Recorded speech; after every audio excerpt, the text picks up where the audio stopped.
Radio Noida लोकमंच 91.2 FM पर मैं विनोद शर्मा आपका स्वागत करता हूं। नोएडा 2021 यानी नोएडा 45 वर्ष का हो चुका है और हम इस सीरीज में ऐसे लोगों को जोड़ रहे हैं जिन्होंने नोएडा को बनाने में अहम योगदान दिया है।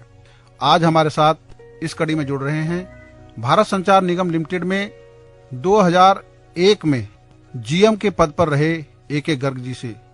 वो बताएंगे कि जब वो आए थे उन्होंने नोएडा में क्या देखा और कैसी चुनौतियां उन्होंने झेली। मैं अपने स्टूडियो में उनको जोड़ रहा हूं। अपने स्टूडियो में मैं उनका स्वागत करता हूं। गर्ग साहब नमस्कार। नमस्कार विनोद जी, और सभी सुनने वालों को भी मेरी तरफ से बहुत बहुत शुभकामनाएं। और जैसा आजकल कोविड का समय है, मैं भगवान से प्रार्थना करता हूं कि सबका जीवन अच्छा और ये समय अच्छा निकल जाए, दिक्कतें जल्दी से जल्दी दूर हो जाए।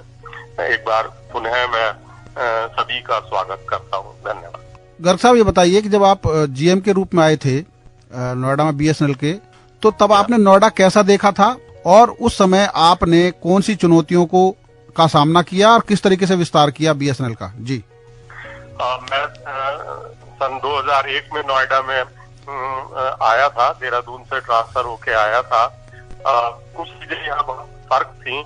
एक तो स्टाफ बहुत कम था में, मुझे ठीक याद है तो 300-350 का स्टाफ था, जबकि मैं पहले शहरों में जिनमें इंचार्ज रहा जैसे इलाहाबाद या देहरादून, तो वहाँ इससे कई गुना स्टाफ था और बढ़ोतरी इतनी ज्यादा नहीं थी। यहाँ काम बहुत ज्यादा था, जो विस्तार बहुत अधिक था और जो बेसिक हमारा बिल्डिंग है या हमारा इंफ्रास्ट्रक्चर है वो नहीं था।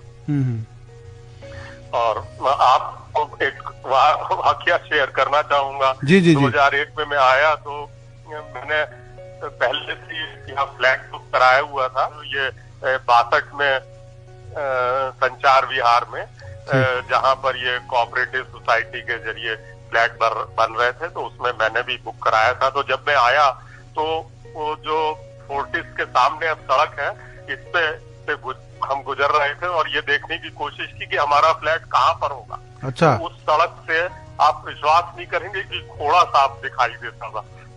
हाँ। बीच में कुछ नहीं था। अच्छा, 62 में कुछ नहीं था जो 62 है इस समय? 62, 63 दोनों तरफ सड़क के कुछ नहीं था। अच्छा। हाँ। और जो हमारी फिर मैंने एक बिल्डिंग 62 में टेलीफोन एक्सचेंज की बनवाई और उसी में मेरा घर भी था। 2002 में घर में शिफ्ट किया। तो मतलब जो सामान भी लेने के लिए बराबर में जो विलेज है वहाँ थोड़ा बहुत मिल जाता था।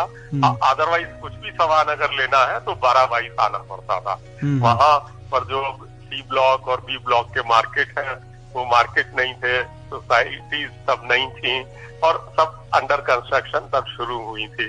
तो उस समय एक बड़ा चुनौती का समय ये था कि हमारे पास टेलीफोन एक्सचेंज की बिल्डिंग तो थी नहीं। जो पुराने टेलीफोन एक्सचेंज जो हमारे थे वो 19 में था और 39 में था, NEPZ में था और 29 में था। इन्हीं के जरिए पूरे शहर में टेलीफोन की सुविधाएं देते थे। हाँ, एक 58 में भी था। पर नई नई सोसाइटी आती थी, नए नए घर बनते थे, तो उनको टेलीफोन की सुविधा देना एक चैलेंज का काम था। तो मैंने अपने समय में कुछ नए टेलीफोन केंद्रों की स्थापना की थी, जो कुछ अपने भवन में थी बीएसएनएल के और कुछ किराए पर भवन लेके किया था। 51 में नया केंद्र खोला था, खोड़ा में नया केंद्र खोला था, सेक्टर 24 में नया केंद्र खोला था, सेक्टर 62 में नया केंद्र खोला था और इसके अलावा कुछ और भी केंद्र जरूर होंगे जो मैंने अपने समय में खोले। बिकॉज मेरा ये मानना था कि टेलीफोन केबल का लंबाई जितनी कम होगी उतनी सर्विस बेटर होगी, उतना सर्विस में इंटरप्शन कम होगा। तो इस ख्याल को मैंने दिमाग में रखे छोटे छोटे केंद्र जो उपभोक्ताओं के जो जरूरत के बीच में थे, आप कहें लोड सेंटर के बीच में थे, वहां स्थापित करने की कोशिश की। नो डाउट चैलेंज था, स्टाफ कम था और उस जमाने में आउटसोर्सिंग कम होती थी, सब काम खुद ही करना होता था। पर एक बात मैं कहना चाहूंगा कि नोएडा का स्टाफ भी बहुत अच्छा था टेलीफोन का उस समय में। मेहनत करने के लिए बाकी के मुकाबले, मैं नहीं कहूंगा कि मैंने आप किसी प्राइवेट से कंपेयर कर सकते हैं, पर बाकी शहरों के मुकाबले वो कार्य के प्रति ज्यादा सजग थे। रेवेन्यू की दृष्टि से भी मेरे ख्याल से ये उत्तर प्रदेश का या क्या किस तरीके से उसका स्थिति थी उस समय जब आप आए थे? हाँ बिल्कुल, ये आपने विनोद जी बहुत सही बात कही कि रेवेन्यू के समय के हिसाब से भी बहुत ही अग्रणी था। अगर मुझे याद है तो पूरे पश्चिमी उत्तर प्रदेश में इसका रेवेन्यू सबसे अधिक था, और 2001 से 2006 के बीच में हमने एक बार 100 करोड़ का रेवेन्यू टच किया था, जो मेरा ख्याल है तब का रिकॉर्ड था और मेरा ख्याल है आज का भी रिकॉर्ड होगा, क्योंकि लीज लाइन की बहुत जरूरतें थी, इंटरनेट लीज लाइन की बहुत जरूरत थी।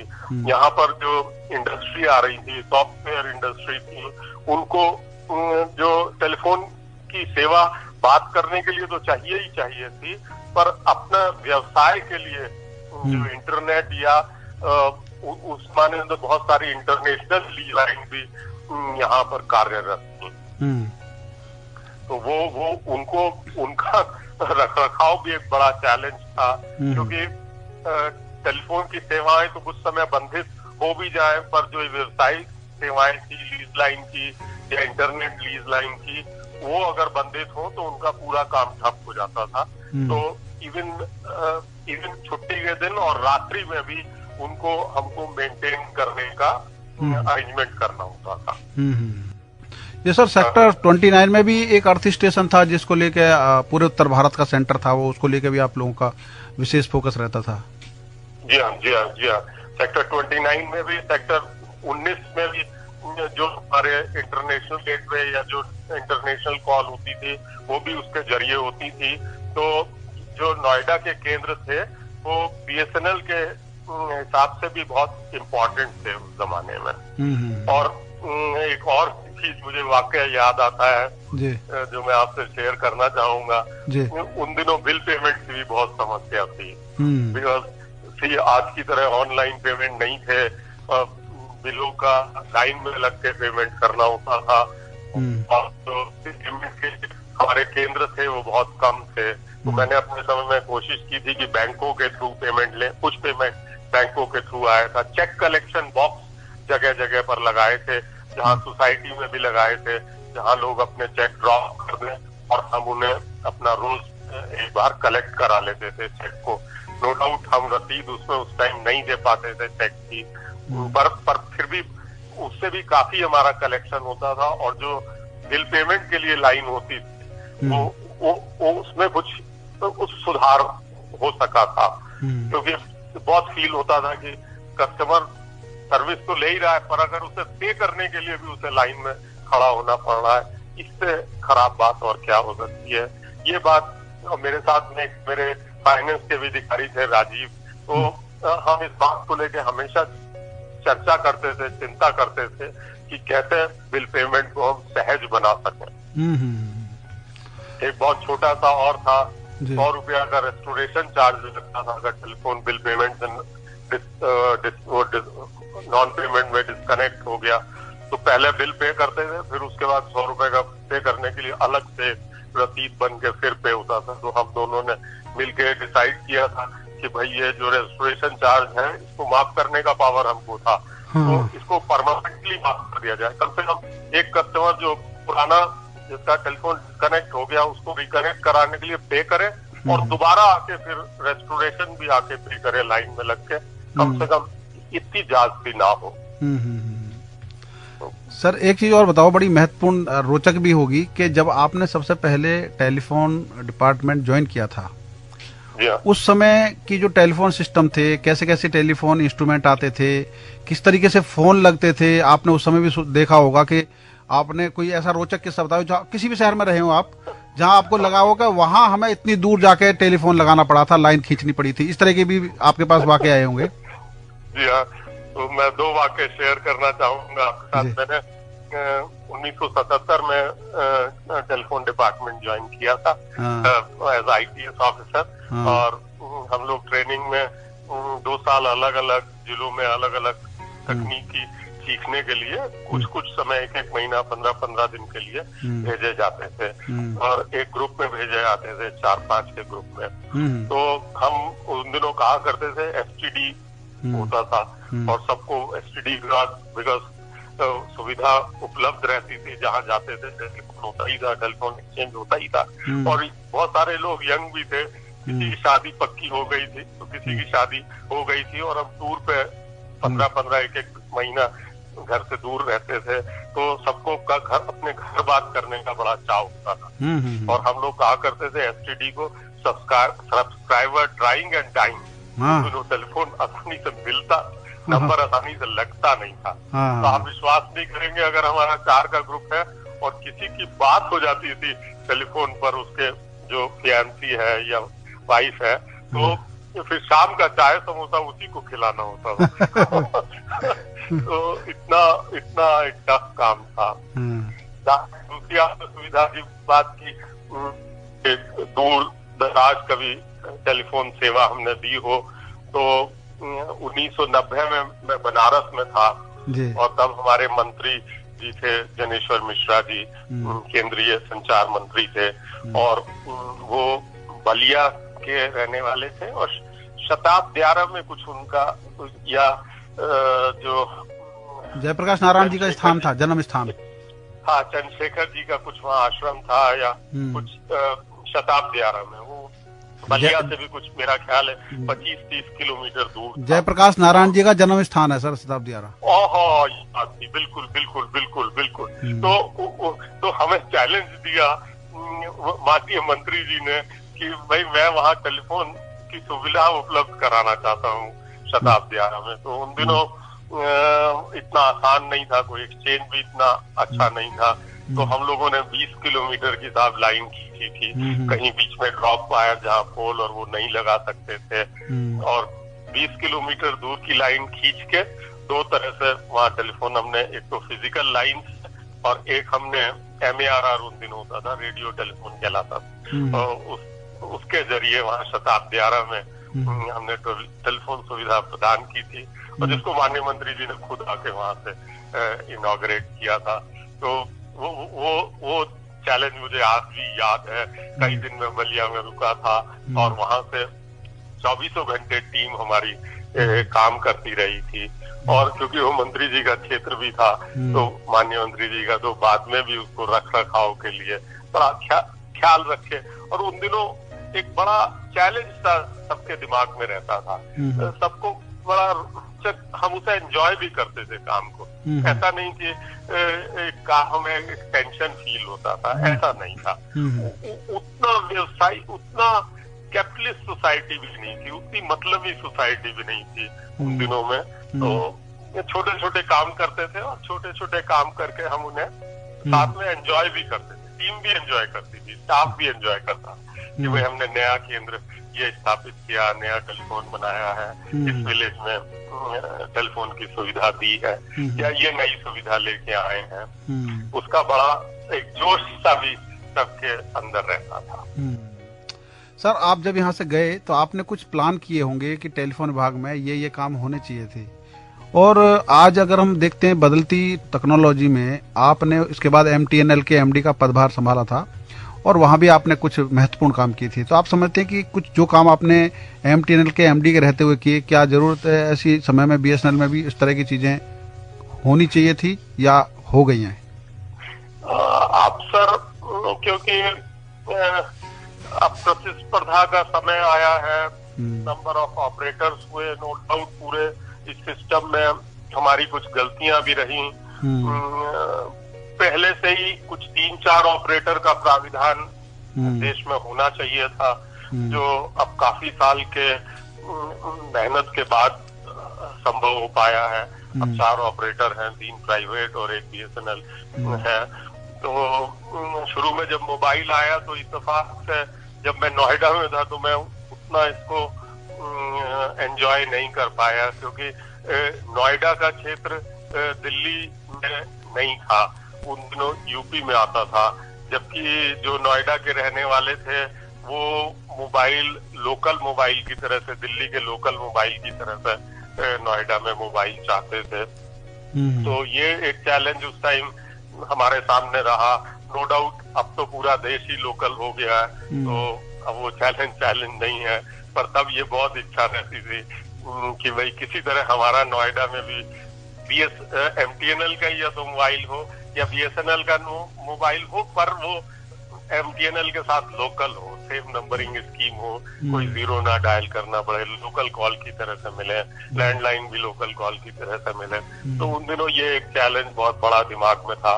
नो डाउट समय के साथ अब बदलाव हो गया, पूरा देश ही लोकल कॉल के में है, और नंबर ऑफ ऑपरेटर भी अब 4 हो गए। बीच में हमारे 12-13 ऑपरेटर हो गए थे।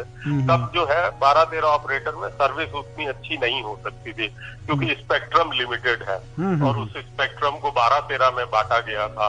तो जो हर एक के पास जितनी जरूरत थी उससे कम स्पेक्ट्रम अवेलेबल था, तो सर्विस उतनी अच्छी नहीं थी तब।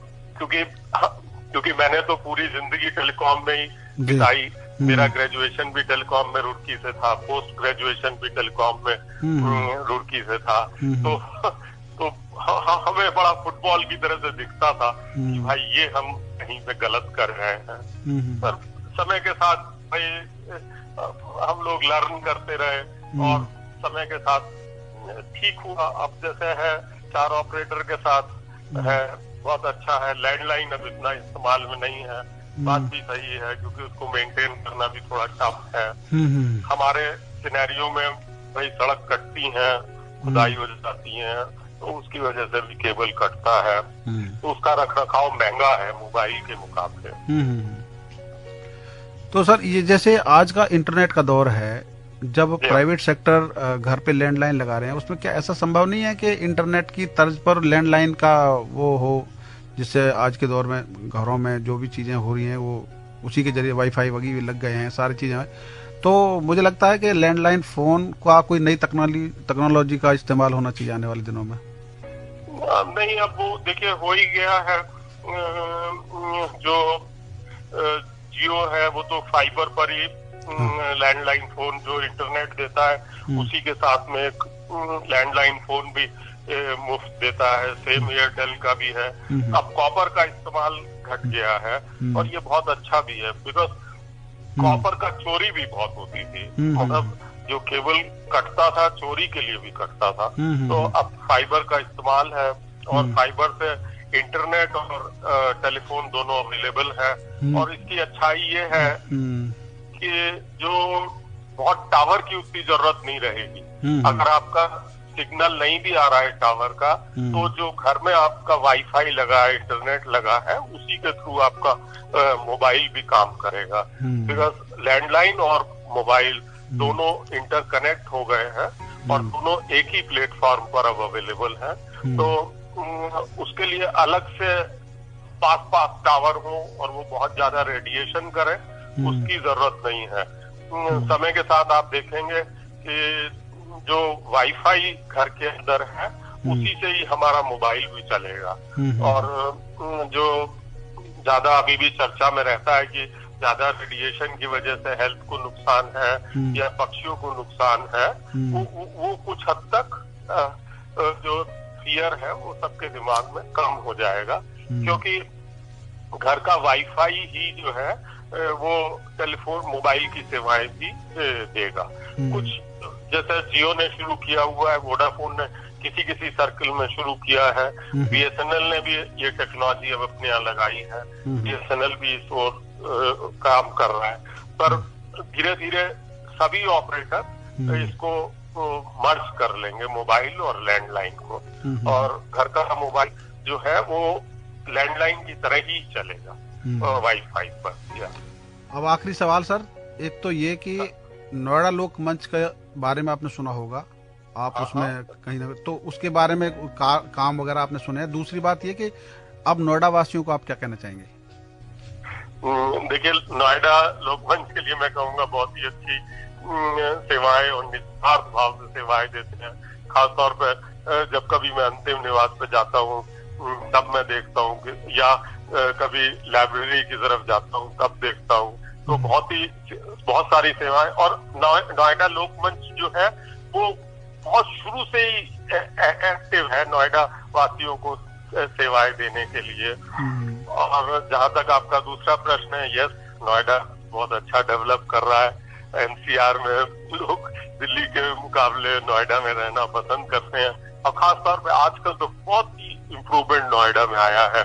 अब मैं विनोद जी आपसे शेयर करना चाहूंगा साफ सफाई के बारे में, सुंदरता के बारे में। एक बड़ा बदलाव नोएडा में पिछले कुछ समय में आया है, जो हमारे प्रधानमंत्री जी भी चाहते हैं कि भाई स्वच्छ हो, और बात भी सही है। हम बाहर देश में जाते हैं तो वहाँ की तारीफ करते हैं, इतना साफ है सिंगापुर में, कोई गंदगी नहीं है, पर हम अपने यहाँ के उस बात को भूल जाते हैं। तो अब ये जो प्रयास किया जा रहा है, ये बहुत ही काबिल तारीफ है। एंड विश्वास करिए, ये प्रयास वो भी उस शहर में जो बढ़ता हुआ शहर है, प्रगतिशील शहर है, जिसमें जगह जगह कंस्ट्रक्शन हो रहा है, जगह जगह काम चल रहे हैं, वहां हम अपने को पहले से बेहतर, सुंदर, साफ, अच्छा बना पा रहे हैं। ये रियली इसीलिए सब नोएडा की तरफ आकर्षित होते हैं, और मैं नोएडा वासियों को इसके लिए बहुत बहुत बधाई, उनके सहयोग के लिए बहुत बहुत बधाई देता हूँ। सर, आपने नोएडा लोकमंच रेडियो के लिए समय निकाला और बहुत विस्तार से बातें कही, अपनी यादों को शेयर किया, इसके लिए आपका बहुत बहुत धन्यवाद। Thank you sir, thank you Vinod ji. सभी सुनने वाले साथियों को मेरी ओर से बहुत बहुत धन्यवाद, थैंक यू। अभी आप सुन रहे थे भारत संचार निगम लिमिटेड के पूर्व महाप्रबंधक और MTNL के पूर्व प्रबंध निदेशक रहे AK गर्ग जी को, जिन्होंने नोएडा के उस कार्यकाल की याद दिलाई जब टेलीफोन लाइनों का विस्तार हो रहा था, और उन्होंने बताया कि किस तरीके से उन्होंने टेलीफोन की परिवर्तन देखा। इस तरह से उन्होंने नोएडा में अपना योगदान दिया। नोएडा शहर को योगदान करने वाले ऐसे लोगों को हम आपके साथ जोड़ते रहेंगे। आप सुनते रहिए रेडियो नोएडा लोकमंच 91.2 FM, आपकी अपनी आवाज। धन्यवाद।